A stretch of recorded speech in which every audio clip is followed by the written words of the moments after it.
नमस्कार। आप सभी का पुनः स्वागत है हमारे YouTube चैनल श्रद्धा भक्ति और परमात्मा में।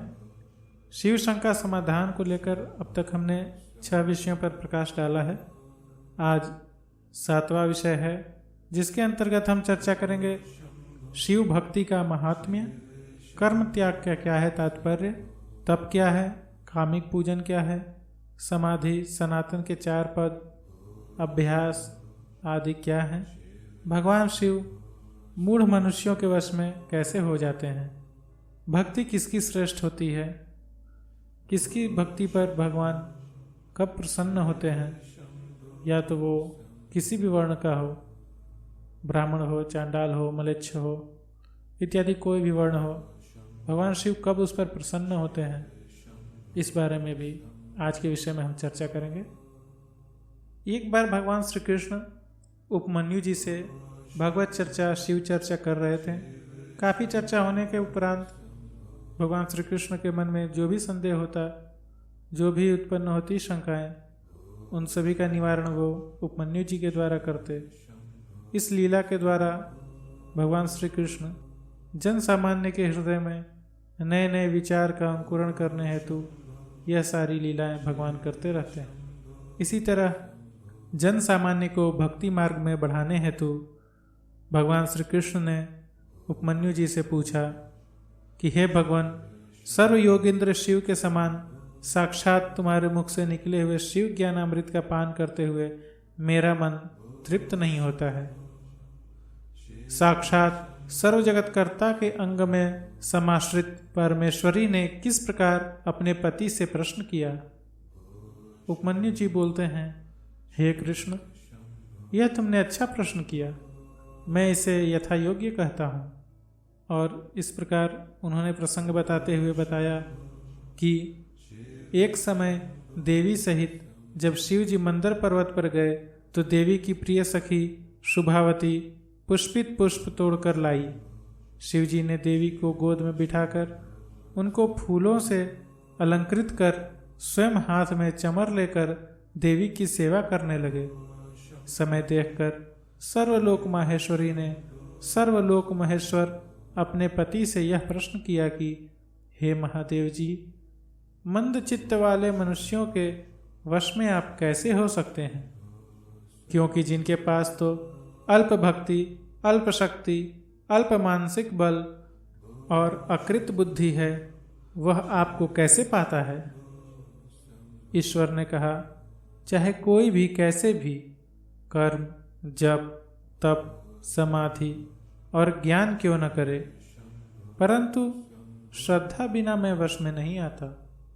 किंतु श्रद्धा सहित चाहे जैसे भी कोई मुझे देखे, स्पर्श करे और संभाषण करे तो मुझे वश में कर लेता है। जब वर्णाश्रमी अनन्य मन से मुझे इस मार्ग से मिलते हैं, तब उन्हें धर्म, काम, अर्थ और मुक्ति की प्राप्ति होती है। इसके बाद भी मैंने वर्णाश्रम आचार की इस प्रकार कल्पना की है कि जिसमें सबका अधिकार नहीं है। यह मेरी नैष्ठिकी और निश्चयवती बुद्धि है। जो मेरे कहे हुए धर्म को लेकर मेरे भक्तों का आश्रय करता है, उसकी आत्मा का उद्धार हो जाता है। अज्ञात धर्म से करोड़ गुना अधिक जाना हुआ धर्म करने से होता है। अतः मेरे मुख से सुनकर धर्म करें।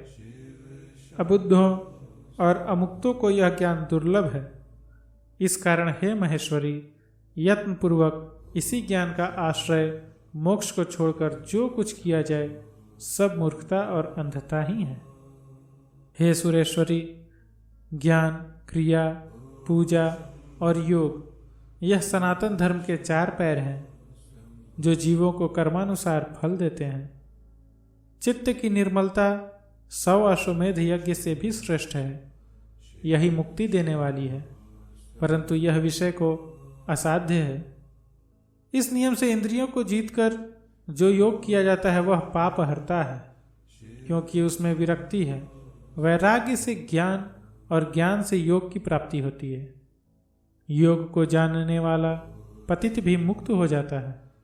सर्वदा दया करना, अहिंसा और ज्ञान का संग्रह करना, सत्य भाषण, चोरी न करना, आस्तिक कल्पना, श्रद्धा, इंद्रिय निग्रह, पढ़ना पढ़ाना, यज्ञ करना, यज्ञ कराना, ध्यान, ईश्वर भाव और सदैव ज्ञानशीलता।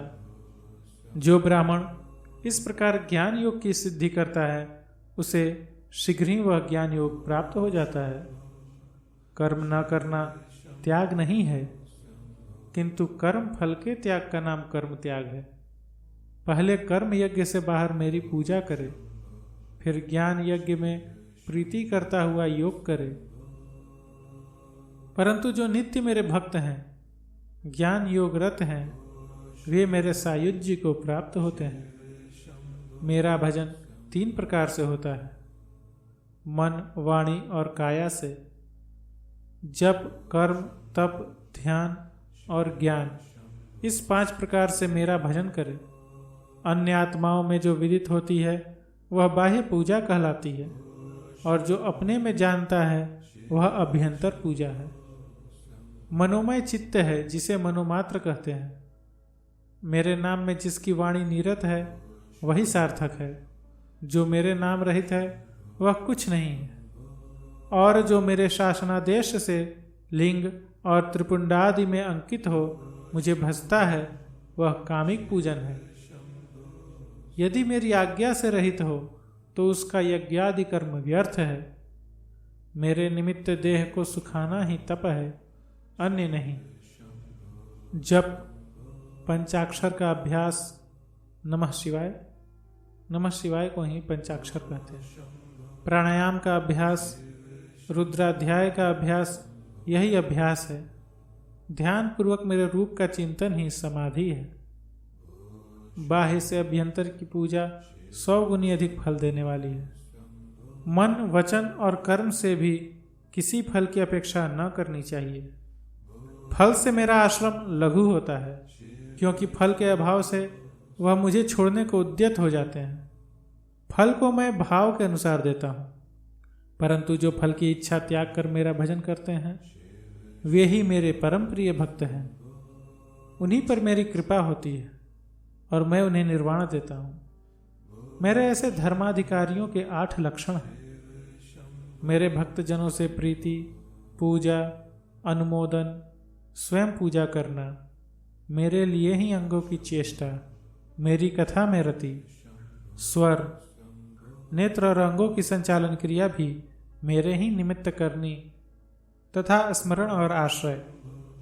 यदि ऐसे चिन्ह मलेच्छ में भी हों तो वही श्रेष्ठ ब्राह्मण, मुनि, यति और पंडित है। चतुर्वेदी भी मुझे उतने प्रिय नहीं जितना मेरा चांडाल भक्त श्रेष्ठ है। मैं उसकी भक्ति पूर्वक थोड़ी भी पूजा या पत्र पुष्प, फल का अर्पण नष्ट नहीं होने देता, क्योंकि उसके सब संस्कार मेरे अनुकूल हैं। अगर संक्षेप किया जाए तो इस पूरे प्रसंग में भगवान शिव माता पार्वती से यही उपदेश करते हैं कि किसी भी प्रकार से अपने मन, बुद्धि, चित्त को भगवान में ही अर्पण करना चाहिए।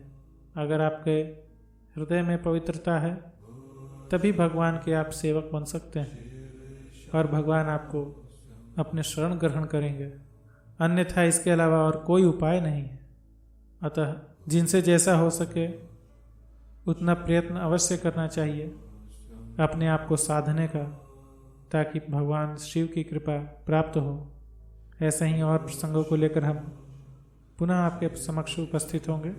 तब तक जय श्रीमन्नारायण, जय श्री सीताराम, जय श्री राधेश्याम। नमः पार्वती पते, हर हर महादेव।